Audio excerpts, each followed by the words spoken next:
Guys, welcome back. Okay, so today we're going to talk about how to actually calculate our energy needs. I'm super excited for this video just because I think it'll really help you understand and grasp everything that I've been kind of teaching.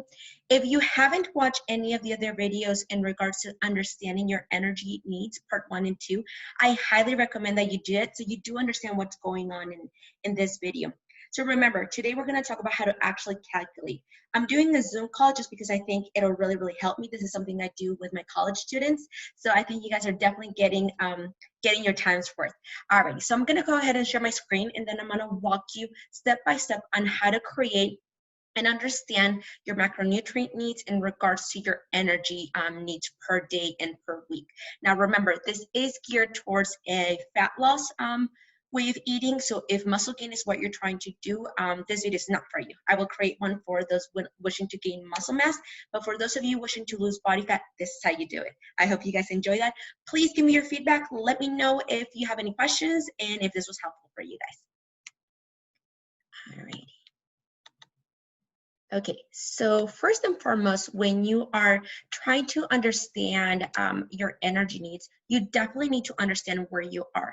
I know sometimes stepping on the scale can be a little scary, especially if you've been avoiding it, or every time you step on it, you're kind of like a little mad, like how come this thing won't go down? Remember, whatever we measure, we improve. So if you want to measure and you want to improve your body fat, okay, that's what you want to measure. The weight and the scale, the weight on the scale doesn't really reflect how much body fat you have, right? So I recommend a lot of different options. The most accurate form of body fat testing as of right now, it's called the DEXA scan. There are some companies that provide this for you, but remember, they can be a little costly, okay? The next form of, the next most accurate form of body fat testing is the hydrostatic body fat test. This is where they submerge in a tank of water. It's actually pretty cool, but during COVID times, this may or may not be available. So just know that if you don't have that available in your area, that it's okay. There's other ways to do it. All right, this actually is pretty affordable. A pre and post session combined are usually about 90 to 100 bucks, and you can spread those out in terms of a month, 3 months, however you want. They usually give you a lot of options how to do this. So I highly recommend this one. This is the one that I normally do whenever I'm not using the Skinful caliper test. The third most accurate form of body fat testing is what we call the caliper, Skinful caliper testing. You might have seen this at gyms and with other personal trainers that may do this. They grab what are called Skinful calipers. They look like little tongues, okay? And what they do is they pinch you in different areas in your body to measure your body fat percentage. This usually is free if you have a trainer available to you, or a dietitian, or somebody that has been well trained on doing this. If you are using this method, just remember that it is important to go to the same person over and over when you're doing and you're measuring your body fat percentage, because this will account for lessening that human error, okay? So let's just say, and I'm gonna do an example weight, okay? This doesn't mean that this is your weight. This is just for easy and for the sake of math, okay? Because I know not all of us may be good with math, and that's okay, okay? That's what we're gonna detailing out. You have a calculator next to you if you need it, grab your phone, and we definitely want you to succeed in this program, okay? So first and foremost, you gotta know your current weight, okay? And let's just say for the sake of math that our current weight is 200 pounds, okay? Now, with this equation, you also have to know the amount of training hours that you do, okay? And this includes both resistance training and cardiovascular activity, okay? Now, this is where we have to be very honest in regards to the actual time that we're working out. Let's say that I work out for about an hour's worth, but I warm up for about 15 minutes and then I cool down for about another 5, which is what I would recommend. Then you're technically only working out for 45 minutes, not actually 1 whole hour, okay? So let's say we're doing that. And I am gonna pull up the calculator for those of you that wanna see those numbers, okay? So let's say that I'm working out for 45 minutes, okay? And let's say I'm doing this Monday through Friday. Weekends, I just kind of want to get my mental sanity back, but Monday through Friday, I am really going to be gung-ho about doing this right, okay? So 5 days per week, okay? Now, when I multiply that, and I'm going to bust up I know some of you guys are super math whizzes, and you're like, Carla, I already know what that is, and that's awesome, okay? I'm very proud of you for being able to do that, And I know, and I've come across people that may not, and this often is what intimidates them. So I don't want it to intimidate anyone.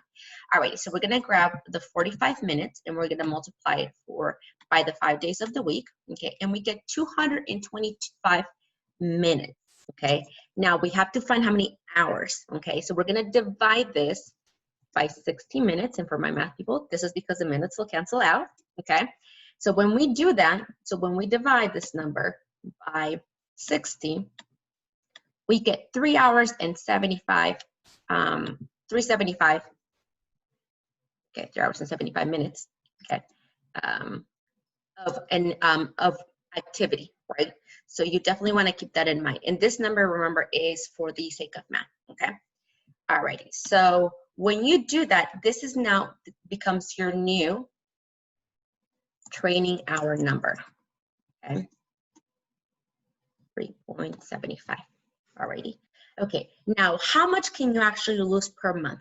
Well, the Dietetics Association and the Academy of Sports Medicine recommend that you lose anywhere between 0.5 to up to 1% of your total body weight in a month. Okay, some people, they say, Carla, let's go ahead and go for what we can do the most. Okay, so in this case, it would be whenever I grab, so I'm going to grab my current weight, 200 pounds, and I'm going to multiply that by 1%, so that's 0.01. Okay, if you're like, wait, what? Don't trust me on the math. Okay, alrighty. When you do that, you come up to 2 pounds per week that you can lose.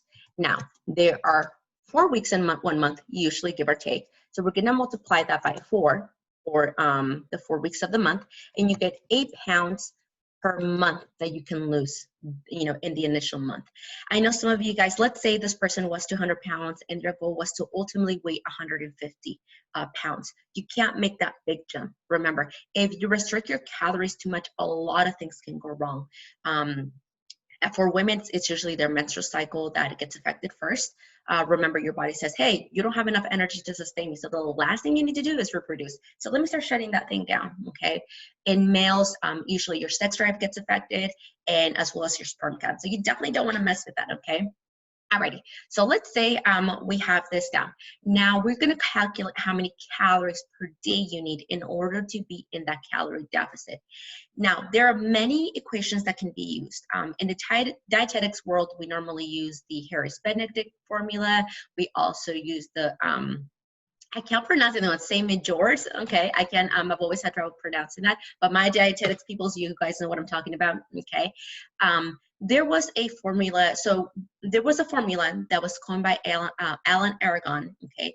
And they talked about using neat activity in regard, so daily activity and neat activity along with your training load to come up with this formula. I've actually calculated all three for the same person, and I did it for this quite extensively. I did it for about 6 months for all my different clients, and they all come very close. However, this one right here is the simplest one. So I thought for the sake of simplicity, taking that we are going to pretty much get the same results, I'm gonna go ahead and use this. So the equation goes like this. So you're gonna take your target body weight, okay, and you're gonna multiply that by 10, and you're gonna add the training hours to that 10, okay? So don't let me lose you, let me walk you through this. So first we have to find out our target body weight, right? And a target body weight, we take that by taking our current weight and our last per month and subtract that from that number, right? So what does that look like? So that's gonna take our current body weight, which is 200 pounds, okay?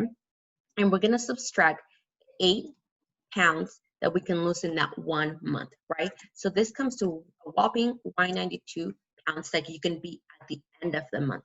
And yes, you're going to repeat the same formula every month, taking that you lose the given weight. Now, remember, there's a lot of things that affect this weight, including water weight retention. So if you guys haven't watched those videos that I talk about water weight retention, definitely go into that. So usually if you're within like 3 pounds, 3, maybe 4 pounds of your target body weight, I would say go ahead and recalculate those numbers. I think that would be a safe number, given that women can range, their water weight retention can fluctuate anywhere between 3 to 7 pounds. And for males, it can be from anywhere from 6 to about 10 pounds, okay?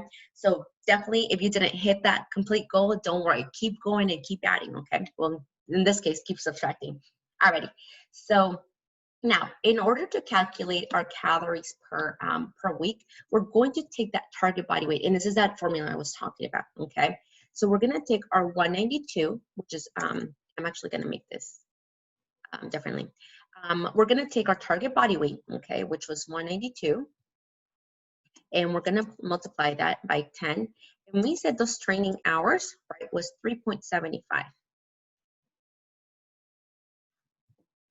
And if you're like, Carla, isn't 75 minutes more than 60? No, that means 3 hours and 45 minutes because 75 is 75% of 1 hour. Okay, alrighty. I know some of you guys your brains are spinning, so I love that. I love that about my students whenever they ask me, Professor, how come this is, why is the one question that I love answering. I was a why child, so I definitely love it when people explain to me the why behind things. And I know there's a lot of you guys out there, so feel free to ask me any questions about this, alrighty? Okay, so once we do that, okay, remember this is gonna come out to 192 times 13.75, okay, alrighty. And when we do that, let's get our handy dandy calculator. We're gonna take, we said it was gonna be the 192, and we're gonna multiply that by 13.75. And we get, ta-da, 2,600, and I didn't see those last two numbers, and 40. You're like, oh my goodness, Carla, that is a lot of calories. Well, yeah, remember, this person is moving around 200 pounds, okay? So you need energy to move your own body at its current weight, and then we can create the deficit. This number, by the way, it's created for a very moderate weight loss, and you will get to that 1%, right? Usually in regards to body fat, now remember, this is percent of weight, right? Now, body fat percentage, that's different. The ranges for body fat loss ranges anywhere between 1 to up to 2% of your body fat that can be lost in a month. I guarantee you that if you follow this formula, you will lose anywhere between those guidelines, okay? I've seen it over and over during, at the years. You guys can go in my Instagram and really look at all these success stories that we've had. So definitely take courage because it can be done, okay? At the end of the day, it's all a numbers game. So if you can kind of detach yourself a little bit emotionally from this, I know food has a very emotional stronghold for all of us. We're all very emotional creatures, right? We use food to celebrate, to do everything. So I definitely wanted to encourage you to look at it from a very objective perspective, okay? And this will, and at the end of the day, it'll help you reach your goals. All right, so let's keep going.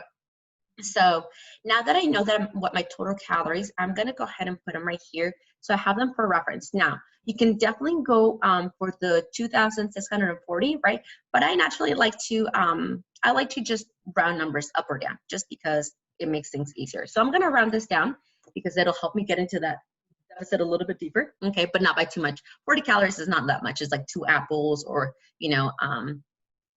less than a pita bread. It's about like 3/4 of a pita bread. So it's not a lot of calories, okay? So I don't want you to be like, where are my 4 calories coming from, okay? Go ahead and have like 3 cups of broccoli and you're there. Alrighty, so I'm gonna keep this for reference up here. Now, we're gonna calculate the different types of proteins, carbohydrates, and fat. And this, I feel, is where people kind of lose it because they're like, how much protein, how much carbs, how much fat, okay? So we're gonna go, and I'm gonna go in the route that that in my opinion, it's the easiest to get into a deficit. It's not the only one, okay? So I don't want you to misunderstand me that I'm promoting any certain way of eating. We can allot these macronutrients a lot differently in a lot of different ways, and you could still get to your goal. At the end of the day, as long as you're in a calorie deficit, you will get to, you will lose weight, right? Now, how you want to look in body composition, that is a whole different beast because body composition has to take into account the type of training that you do, how many times per week you train, and so forth. This was one of my biggest mistakes as a young gal. I love playing soccer. That is like my first love, right? Now, back in the day, I was eating like a linebacker, okay, man. I was playing soccer and I wanted to look like a ballerina, none of which aligned, right? And I'm like, oh my gosh, well, how come I'm not getting to my goal, right? I don't want you guys to fall into the same rat race that I was like, I was eating and dieting and eating, okay? So I definitely want you guys to explain where that comes from. Now, so remember, we're gonna take into account your type of training, okay, along with a lot of different things. Now, the Dietetics Association, as you guys remember, in my other video when I talked about the different macronutrients breakdown, and that was the energy needs part 2, okay, understanding your energy needs. They say that in order to, the lowest you can lower your body fat intake is anywhere between 20 to 30% of your total daily calories. In my opinion, 25 is a little too low, especially for having been your first month, right? I would say let's first try 30% and see how you feel, and then we can take it from there. Alrighty, so we're gonna take 30% of your total daily calories, okay? And we're gonna find out what that number is. So that's gonna be for fat, okay? I usually normally though like to start with protein, okay? Because protein, in my opinion, is the most important macronutrient when it comes to fat loss. I will create a video on why I think this and the science behind it so you guys can understand. But for right now, let me just go ahead and crank out the numbers, okay? So for protein, remember, once again, the dietetic guidelines say that you can consume anywhere between 0.8 grams for every pound of your target body weight to 1.1% or 1 grams, okay, of your per pound of your target body weight. Now, there are instances where protein consumption can exceed this. I've, of course, done it myself whenever I do bodybuilding competitions and so forth. There's a whole science behind all of that, right? But I don't want you guys to get lost in a different world, okay? So for right now, the science shows that we can't go wrong with these numbers. So let's go ahead and do them, okay? Now, the following has not been recording through science. I've seen this based on my own practice and my personal experience of 14 years. And this is what I normally recommend to my clients. Okay, so what I normally do is if you work out anywhere between 1 to 2 days per week, okay, alrighty, days per week, I recommend that you eat 0.8 grams per pound. If you work out anywhere between 3 to 4 days per week, I recommend 0.9 grams of target weight, alrighty. And if you work out 5 days or more, 5 days plus, I recommend that you consume 1.0 grams per pound of your target body mass, right? It makes sense. The more you work out, the more you're tearing down your muscles, the more protein you need, right? In my opinion, just from reading a lot of different research articles, I came to that conclusion. I started applying, and my clients started seeing better results.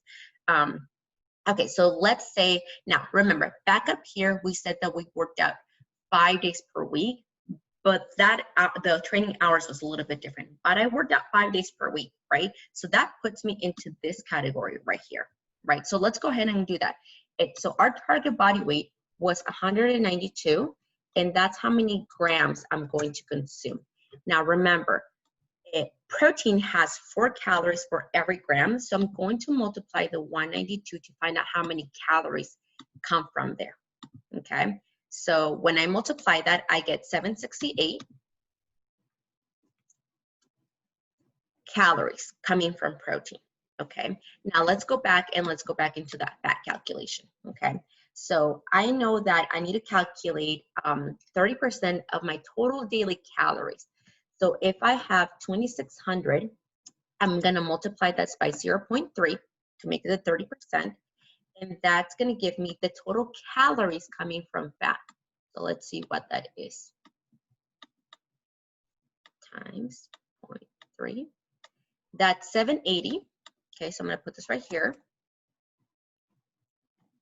Alrighty, and I'm gonna divide this by 9 because fat has 9 calories for every 1 gram, right? And I get 86.6, okay? So I'm just gonna run that down, okay, to 86.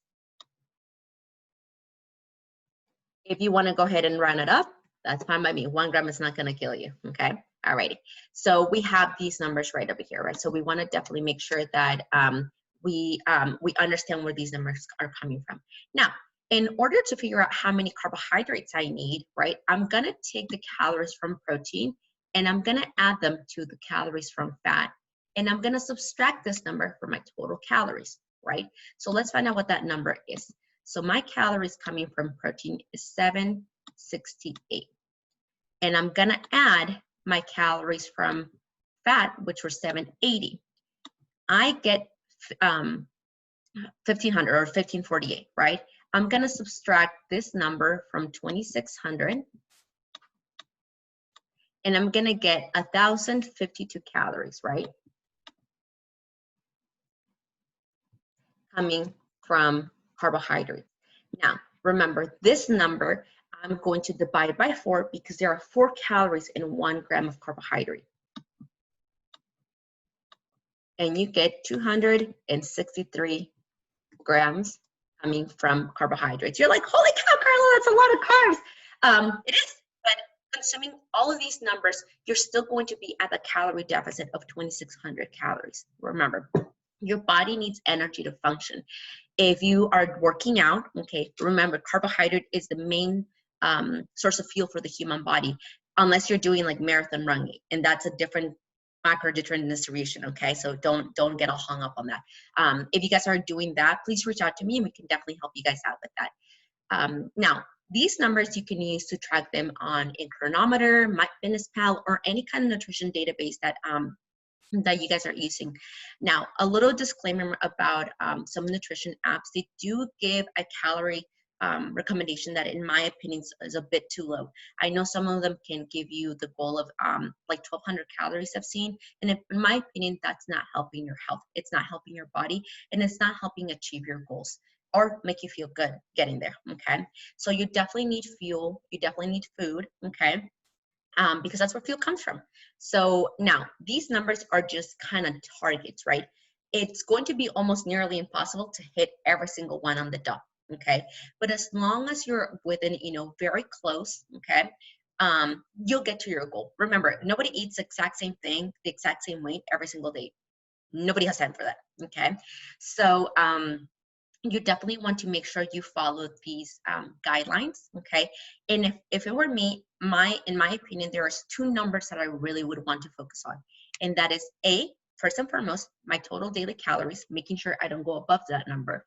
And B is keeping my lean mass protected and fueled, which is the protein, right? Because the more lean mass you have, the more calories you will burn at rest just by sitting down, okay? I think I calculated my numbers, and let me just give you an example because I am leaner and I do have more muscle mass than somebody my height, right? I'm around 120 pounds and I consume probably the same amount of calories as somebody that's 150 and sedentary, right? So I definitely ingest a lot of food throughout the day, but that's because my body needs it, right? And I love food, so why not? On a separate video, I'm going to go over how many free meals you guys can have every week, because I'm a big proponent that this keeps your sanity, okay, and this helps you keep and stay with your goals, what we call adherence, right? It helps you stick to these numbers, because if you can just mentally step away from them and be like, oh, just give me an enchilada, or oh, let me just have a burger and fries with an actual milkshake, right? You'll be more likely to stick to these numbers throughout the rest of the week. So I'll make a different video about cheat meals, fun meals, however you want to call them, and some of the psychology that goes behind that, and in my opinion, what I've learned.